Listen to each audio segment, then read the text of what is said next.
2026ko egun lasai batean. Begira, eskutitz bat jaso dugu. Ireki eta irakurriko dugu. Norena da? LH5ko ikasleontzat da. Etorkizunetik idazten digute mezu garrantzitsu batekin. Wow!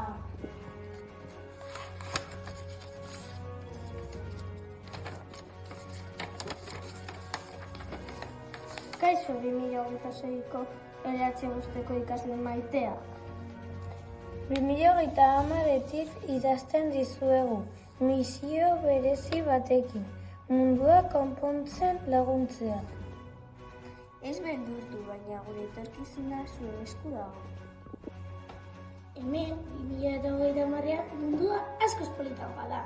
Ez da gudarik, ez matxismorik, eta jazarpena desagertu da. Denon artean errespetatzen garela.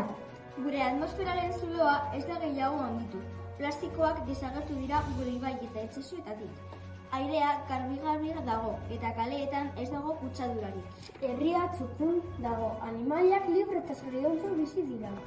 Gainera, denok euskaraz, harrotasunez, hitz egiten dugu, eta hitz egiten ez dutenek errespetatzen gaituzte.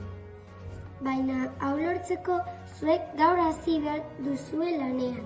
Izan zaitezte ekintzaileak. Eman eskua laguntza behar duenari eta ez utzi inor bakarrik jolastokian. Zaindu natura eta birziklatu mundu garbiago bat eraikitzeko. Hitz egin euskaraz, lagunekin, gure altxorrak bizirik irauteko. Zuek zarete etorkizuneko protagonista. Zuen gaurko keinu bakoitza 2030ko errealitatean gorpuzten duen pauso garrantzitsua da. Az zaitezte etorkizuna amesten eta ekin landari. Zuek duzue lortzeko aukera, zuen 2030ko laguna. Entzun duzue, gure esku dago. Ba, ekin